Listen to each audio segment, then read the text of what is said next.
This brief video is a review of the cooperative learning model.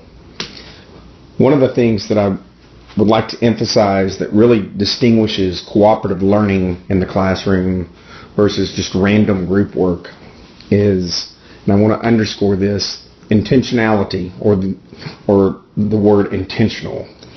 That there's an intentional outcome when you are using cooperative learning. And with random group work, a lot of times it is how you just work together and finish the assignment. So as we progress through this brief video, I'm going to use the acrostic with the root word intentional. So considering intentional as the root word for this acrostic, I want you to look at the first one, invested preparation time. And if you think about it, with all the models that we've considered so far in this particular course, certainly there's a significant amount of preparation time and upfront preparation that is a responsibility of the teacher. In order for this to be effective, and as with any model or method in the classroom, a teacher really needs to sit down and think in terms of their learning outcomes, what they want students to be able to master, what are the assessments that are aligned to those outcomes, and then does the cooperative learning model really support that? Is this the best method to use? So there's that invested amount of preparation time. The negative consequences of inappropriate preparation or a lack of organization. Cooperative learning is really one of those models that I'm not sure you can over-organize. There are some of the models and methods that we've looked at that if you do too much up front, you kind of spoil the inquiry, or you may spoil the game or the simulation. But with cooperative learning, organization is key and essential, and usually there are negative consequences if there's not enough organization. One of the things that cooperative learning, and again, very similar to some of the previous models, is cooperative learning is no different, is the time consumption in the classroom. Now, this is again part of the organization and part of the upfront planning. We may not know, unless we've used a cooperative learning model for something similar to what we're doing in the classroom, how much time it may actually require. So time management and transitioning students from one activity using the cooperative model to the next thing that they need to be working on collaboratively, that's key and essential. And it may take time to understand that element of transitioning. Certainly there are experiential learning opportunities with cooperative learning. You can explore and experiment, and I think this is exactly where, if we think back to problems-based learning, or very similar to problems-based learning, project-based learning, then cooperative learning does a nice job of blending itself with both of those. The problems-based learning is really driven by the problem. It involves a lot of inquiry, whereas the cooperative learning is the collaborative piece. I mentioned, if you think back to the problems-based learning, that doesn't have to be done in a collaborative environment. I think it's best done in a collaborative environment, but it's not something that's required. Whereas if you go through this and you think through some of the details of cooperative learning, certainly you can see the relationship it has with problems-based learning or projects-based learning. There are always new opportunities for peers to engage with each other, to recognize strengths and weaknesses and challenges and work together to confront those challenges, whatever they may be, whether it's group dynamics or whether the challenges may be presented by whatever the cooperative learning experience is on which it's focused, the content. So there are always those opportunities for peers to engage with each other in new opportunities. The tolerance through collaboration, and this is key. Certainly we know in post-high school settings there's going to be opportunities, required associations with colleagues that can present some very significant dynamics, and these cooperative learning opportunities in a controlled classroom setting certainly allow for a better understanding and a level of maturity, whether it's social maturity or academic maturity on behalf of the students, to be able to understand the element of collaboration and cooperation with each other. Recognizing interdependence between group members, realizing that I can't do everything, so I rely on other people. Very similar to teamwork. If you've been in an organized sports team or in a choir or fine arts organization, then it's that mentality or that mindset that, look, I have a responsibility, and if I don't do that or I don't perform that, then I'm letting my other group members down, with the understanding that there's an interdependence, that they too must be responsible for their assigned work or their contributions to the finished product. Organizing the outcome. Again, this goes back to a little bit of the preparation, that you want to have a definitive and intentional outcome as you begin a cooperative learning opportunity. What is that going to look like?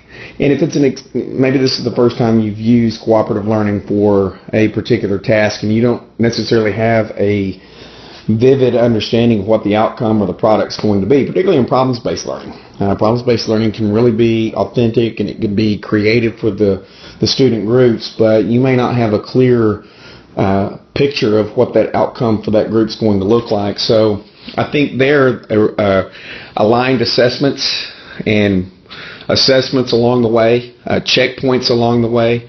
This is something cooperative learning can be done within a one classroom environment, but it also can be, if it's associated with something like problems-based learning, can take several classroom times to be able to finish and complete. So kind of having a planning backwards mentality of what does that finished product look like. And again, it may not be the specifics, but more you align your assessment, let's say in a rubric that assesses big pieces of what you want that outcome to be. And the outcomes can all look differently as long as they include those big pieces. So that's where assessment can be very much easily aligned with the outcomes in these different models, including cooperative learning. The natural patterns of interaction between students and the materials and the resources, realizing we always try to push students to recognize and be authentic with their research.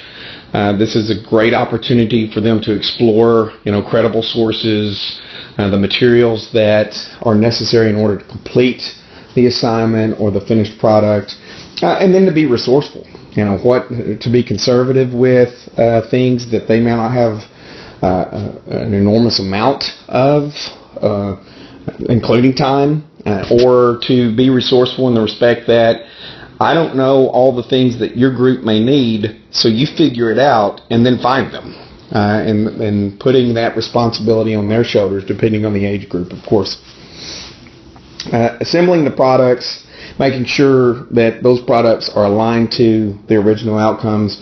Mentioned that a little bit earlier in regards to the organizing the purpose. Certainly you want those outcomes to have a clear and intentional focus, and then the assessment to be aligned with that.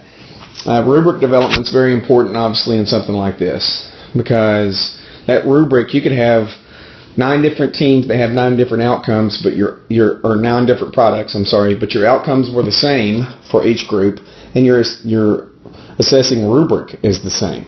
See, I think that's where teachers make a huge mistake, thinking that, well, if I give them too much control, they're going to give me 9 different things. Yes, that's called differentiation. That's called empowered learning. And no, it doesn't create more work for you if you've done a nice job of developing a rubric that is aligned to your original outcome, because whatever they produce has the components that you're looking at and you're assessing with your rubric.